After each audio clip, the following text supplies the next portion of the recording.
اختلافاتی ئێمە و شیعە ئەهلی سونەت و شیعە اختلافاتێکی زۆر کۆنە و لە سەردەمانی یەکەمەوە کە شیعە دروست بوون وەکو مەعارەزەی سیاسی هەڵبەتە هەروە دروست بوون هەتا سەردەمانێکە ئیتر بوون بە خاوەنی دید و ڕێی خۆیان و فقی خۆیان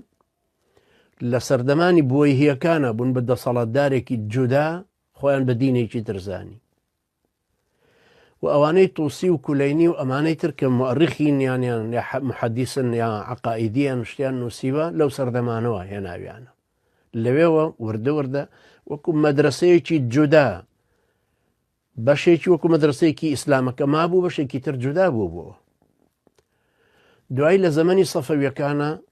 خوڕافاتێکی ئێجگار زۆر کەوتە ناو شیعەوە و ململانەکە گەورەتر بوو بە دروستبوونی حرەکەتی وەهابی ململانەکە تونتر بوو لەگەڵ حرەکەتی وەهابیە ئێستا ئێران کەسێک لە ئەندۆنیسیاش بێ ئێرانی خۆشنەوێ ئەڵێ وەهابیە ئێران بە زەقی بە عەلەنی بە سەریحی تەکفیرمانەکە و ئەو کەسانی کە پێیان وایە ئێران خەڵک تەکفیر ناکە زۆر زۆر بە هەڵەدا چوو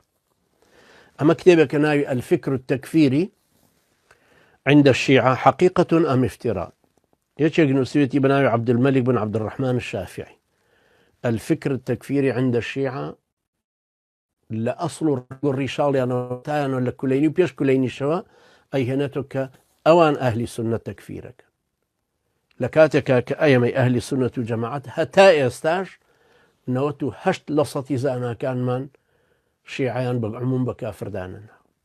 لم سردمشا بن جبريني لدرجة رحمة إخوائي ليبيا يا هندق لو علماء تايبتانا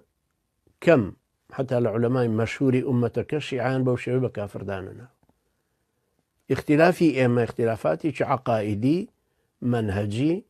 لقرآن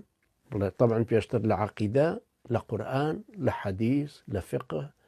لأصول فقه لبير كردنا وما لها مشتك معنا هي أوانش كبكافر ياندانانا هرزان كما خو خارج أهل السنة والجماعات كوابو من نامي يسأل بينبو أم رقو الرشالانا كما بيسي بدراساتي شرعية لو اقتراحيك كردبون بيوستيمان بدو صال دراسة هي تلا بدو صال بخواني لسر فكر الشيعة ديدو الري الشيعة بلانكاني الشيعة فرقي الشيعة اختلافات أو نقاط الجوهرياني كالنوان اختلافات بوش هرزان بين بەڵام خەڵکی چێمە زۆر سادە و ساویل کە سەیری ئەم ململانەیەکە